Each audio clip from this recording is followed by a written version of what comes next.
Welcome, brethren, to our presentation tonight. It's entitled, Is This the Beginning of the Big One? Of course, we know that to be the prophesied Zechariah 14 war. And boy, I tell you, we're getting a lot of concern from the brethren out there in the field. Is this really the big one, And so we're going to address that in this study tonight. And we're going to go over a few facts about this and how you can stay in tune or up to date with the latest events, because this is the focus right now. We know in track 14, and we've told the brethren this many times, track 14, page 22, while the nations of the world are engaged in a gigantic war, then the wicked will be cut off in the church. All right, so what do we know by that? Well, we know that during this war, and we don't know how long it is. I mean, it might be, 1 week. It might be 1 month. It might be several months. We don't know how long.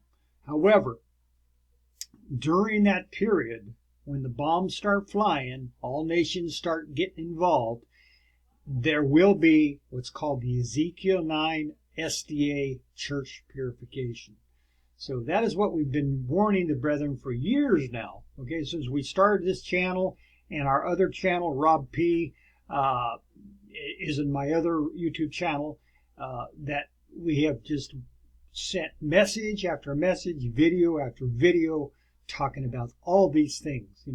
Get ready, the church purification is soon to happen, and so at least on our end, we will never be accused, praise the Lord, of neglecting our duty. Okay, we have done our duty. We have put it out there in the world field, not only through here, the YouTube, but we've done it through Facebook, 2 or 3 blogs, and online meetings with many other fellow believers and some SDA new people as well. And so we've done our job. And, that's all we ask, or that's all the Lord asked for us, is that to work in his vineyard while before the night comes, right? Before the day is over, continue to work in the vineyard. And so each one has a duty to do it. And if you don't know what your duty is, and you're just kind of like wondering, well, what can I really do? Well, put your money where your faith is. Back up the work. Get behind the actual storehouse, the organization that you've come to know is proclaiming the truth. And that's an organization, okay? That's not an individual. That's not, 2 or 3 people over here doing the best they can. No, it's an organization. And so make sure that that's something that you sup with the Lord with and do your part, So before we begin, we'd like you to pause the video, claim the promise of John 16:13, and he shall guide us into all truth. Let's begin.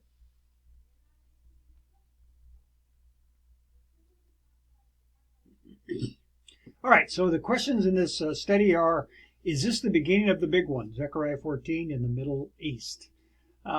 Is God trying to awake us, both the SDA and DSDA, through current events? So we'll talk about that a little bit. And like I said, this may be something really important for some believers because they're not really aware of the situation, and we want to bring that to your attention, what's taking place in prophetic timetable.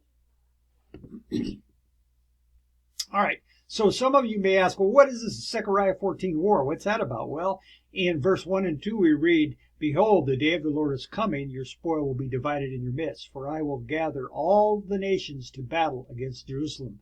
The city shall be taken, the houses rifled, and the women ravished. Half the city shall go into captivity, but the remnant of the people shall not be cut off from the city. So this is what we're talking about, this gigantic war over where? Over the Middle East, and particularly Jerusalem. And so in the answer to the very first question, we can say positively right now that no, this is not that war. Now, we'll have more to say about that right now, but at this particular time, this particular hour, no, that war has not begun. according to the prophecy.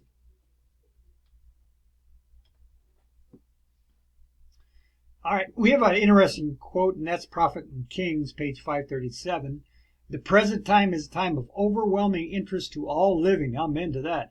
Rulers and statesmen, men who occupy positions of trust and authority, thinking men and women of all classes, have their attention fixed upon events taking place about us. They are watching the relations that exist among the nations. They observe the intensity that is taking possession of every earthly element, and they recognize that something great and decisive is about to take place, that the world is on the verge of a stupendous crisis. Wow, brethren, this is why they call it inspiration, right? This is so applicable to today. This actual reference hits us like a home run, right? It hits us really where we're at today. So we are on the verge of a stupendous crisis. Now, the real question is, that crisis is going to be one of two things. It's going to be great for some people, dreadful for the other. The great and dreadful day of the Lord. So we want to be prepared. And one other thing before we go to the next slide. You notice that we put the dominoes here, okay? Now, this war, because we've had to deal with some brethren that have, sincere. They honestly want to know what's going on, Brother Robert. And this is how we answer it. We say that if you have a dominoes, right, on a table, now look over here to the left. You take your finger and you push that very first domino, right? What does that do? It starts a chain reaction, and each domino hits another, and they continue to fall down until the last domino is fallen down. So, with this war now started, and this is the first time, remember, brethren, that Iran, in modern times, Iran and Israel have went toe-to-toe. They've done it through proxies, but they've never actually went outright war against each other. And that's what we've seen. So this first domino is right here, all right? It has now been pushed. So we are to expect the next domino, and the next, and then the next, until finally, that final domino, which will be the Great War, will take place. Now remember, in this great war, not just two nations take part. All nations, whether through proxy, through NATO, whatever, all nations shall be involved one way or another in this war. Of course, we know there's some main players that are going to be doing the bombs and actual military work, but all nations will be involved when this prophecy takes place. But we have to remember the message is very clear on what to expect. Well, that's two sides that are going to be formed here. Before and during this war, there's going to be two sides. Anyone can see that the world is fast getting ready to resume the war with a mightier and final blow, if possible. This is talking about World War II. Anyone can see, too, that the war was not won for the good of Great Britain, but for Russia, and that following the cessation of hostilities, conditions have caused the world to consolidate into two great and hostile blocks, the Western and the Eastern blocks, not to mention the wars and rumors of wars all around. 2TG number 41, page 16 and 17. So this was made back in the, I believe in the late 40s. And again, this is prophesying that in the upcoming war, there's going to be two blocks, Western and Eastern block. And one side is prophesied to win, and one is prophesied to lose. So when we've seen this war, we can go into a deeper dive and find out through many news sources what the declared positions are over this so-called 12-day war, that so-called end of the war, right? Well, we know the domino just started, so this is not really the end. It's just the beginning. But these are the confirmations that we've seen so far. Eastern Bloc, those against Israel. That's Iran, Russia, China, Turkey, Iraq, Syria, Lebanon. There's others, but these are the main players. Western Bloc for Israel. Israel, of course, United States, Great Britain, Germany, France, Australia, Canada, India, and then the Middle East countries that taken a neutral position. Of course, they're going to have to make a position when the time comes, but right now it's Saudi Arabia, Jordan, and Egypt. Those are on the kind of on the fence, more or less.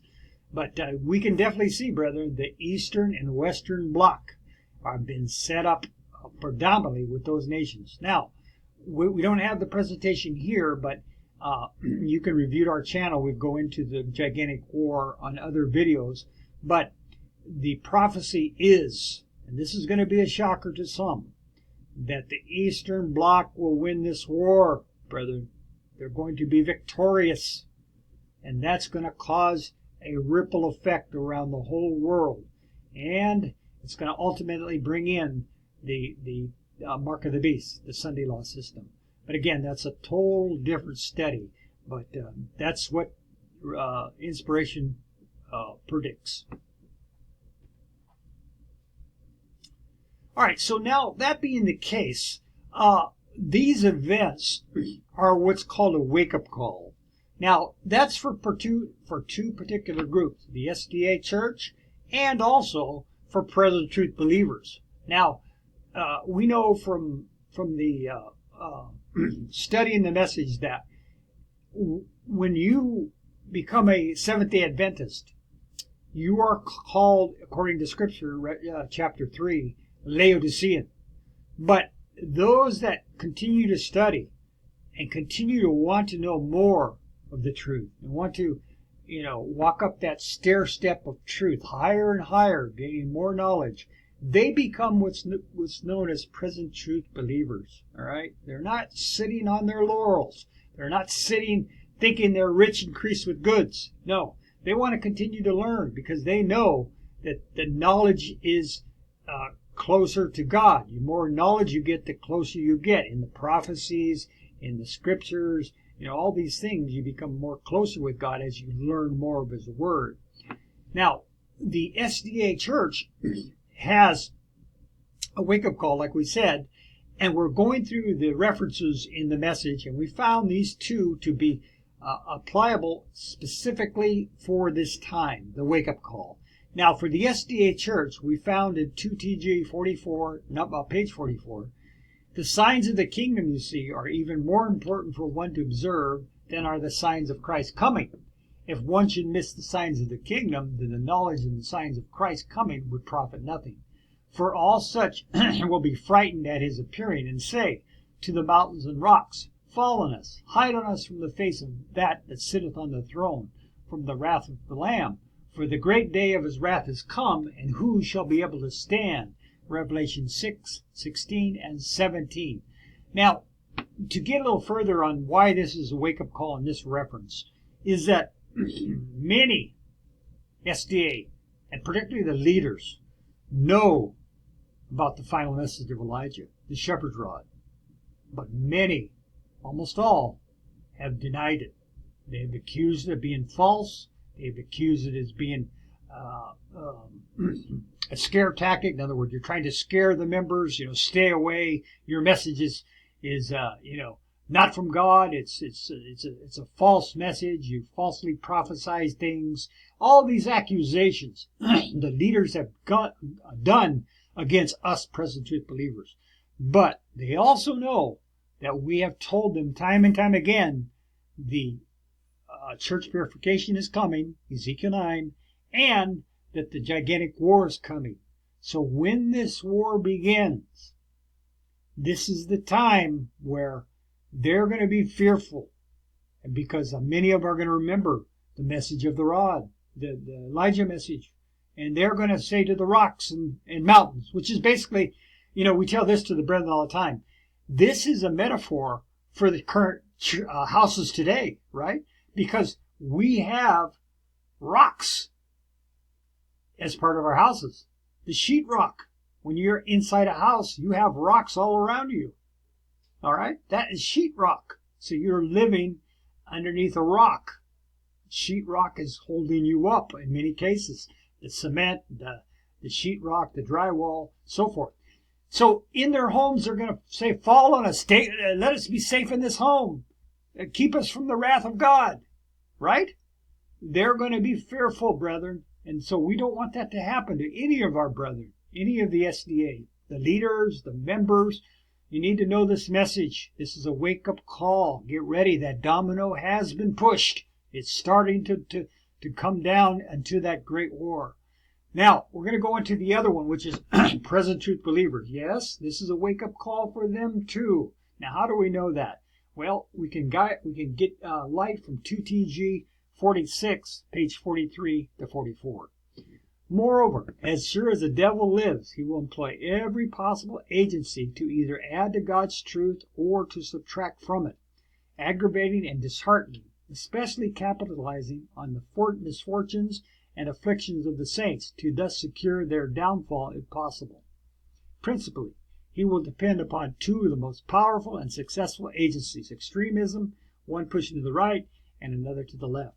In an effort to scatter as many as possible away from the center path of light, he will endeavor to drive one class into the fires of fanaticism and plunge the other class into icy waters of unconcern. Oh, brother, that's so beautiful. That hits it on the nail. Some brothers are really on fire and overly so. Other brothers, whatever, get back with me later. They're not concerned. To this end, he will seek to convince the former class that their afflictions and misfortunes are evident results of imperfect obedience to present truth, and will mock the latter class as fanatically strict in their course of action. The only ones that will endure to the end will be those who carefully watch their steps from being either carried away by his additions to or his subtractions from the workers of inspiration. 2TG 46, page 43 to 44. 1 second, brother. I gotta take a sip of liquid. My mouth is getting dry.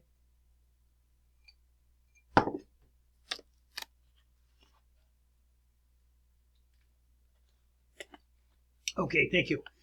So now we want to bring that to your attention, brother, and we've said this many times, that to us present truth believers, not like the SDA, where we're not even concerned of the last message of Elijah, to the present truth believers, some of us are so concerned that we feel we don't have enough, so we've got to make up things, or we've got to change things, or we've got to do additions, we've got to do subtractions, we've got to do more and more, right? And this is the opposite trap that the evil ones have given the SDA church. So we see a dichotomy here of two different ways that the evil one is attacking us today and keeping us from being woken up. And this wake-up call is a strict wake-up call to look at us closely. Is our house in order, right? Are we solid to the core, as the inspiration says? All right, let's look at be more specific. Let's look at some additions and subtractions. Well, the SDA have the problems, and that is next coming of Christ will be in the clouds of glory. So they bypass the church purification when in Malachi 3, we're clearly told that the Lord will suddenly come to his temple, his church. Now, this coming will be invisible, yes, but he's coming, and he's going to go into each of the churches and direct the angel to do the dreadful work. Okay, brother, you don't have the seal, you're slayed. It's very sad. But it's also very great that you know this message and you embrace it, and you don't waste any time. You get aboard. You want to get that seal. You want to get that knowledge that God's going to protect you because you're sighing and crying for the abominations in the church. We are doing the loud cry right now. Now, there's many ministries. You could go into Amazing Facts, Stephen Bohr, Mark Finley, Danny Shelton, all these different SDA groups, right? They're all in one way or another saying, oh, we're doing the loud cry. We're spreading the message. Great baptisms are happening in this country. And they show videos of thousands coming into the church and all that. The loud cry is coming in right now. No, no, no. The loud cry cannot come out from a church that's mixed with wheat and tares. It must be cleaned out, and then the loud cry will happen. And that's going to be after Ezekiel 9, and that's going to be the official period when the loud cry in its infancy begins. The next one is don't worry about sins in the church. God is merciful. So again, the prophet, the teachers are prophesying that no, don't sigh and cry. You don't need to. God is forgiving. Whatever abominations we do, He's overlooking it. He's winking. We have to be faithful and just trust that the Lord will straighten it out and blah blah blah. So that's another problem that they hold to. The next one, no prophet to come after E.G. White, because they're stuck on Sister White, just like the Jews were stuck on Moses, right? No prophet to come after E.G. White, which we know is completely false, disregarding the Lord's promise of Malachi 4:5, and a big problem. Now, we'll go to the Davidian Seventh-day Adventists. Now, these are the advanced learners, right? They have advanced from being a regular SDA to what's called the Davidian Seventh-day Adventist. Now, some of you, and I think many of you know this already, but some of you may not. And that is that just because you hear the word Davidian, don't automatically think, these are branch Davidians, David Koresh, these are wackos. I'm going to quit this video right here. These guys don't even know what they're doing. They're terrible. They love rock and roll. They love beer. They love, having sex with minor children. They're just wacko. No, brother, no. Davidian Seventh-day Adventists have nothing to do with branch Davidian. In fact, that's Satan's attempt to disregard and to diminish the true Davidian Seventh-day Adventist faith. See, that's why Waco happened. He wanted to taint the word Davidian. And boy, I tell you, the evil one got success, doesn't he? You go to even the SDA church and you bring up the word Davidian. Oh, no, stay away. These guys got guns. They're going to cause trouble, da-da-da. Because of the truth, brethren, that the enemy knows the Davidian Seventh-day Adventist is the end-time faith of his people. All right, so keep that in mind.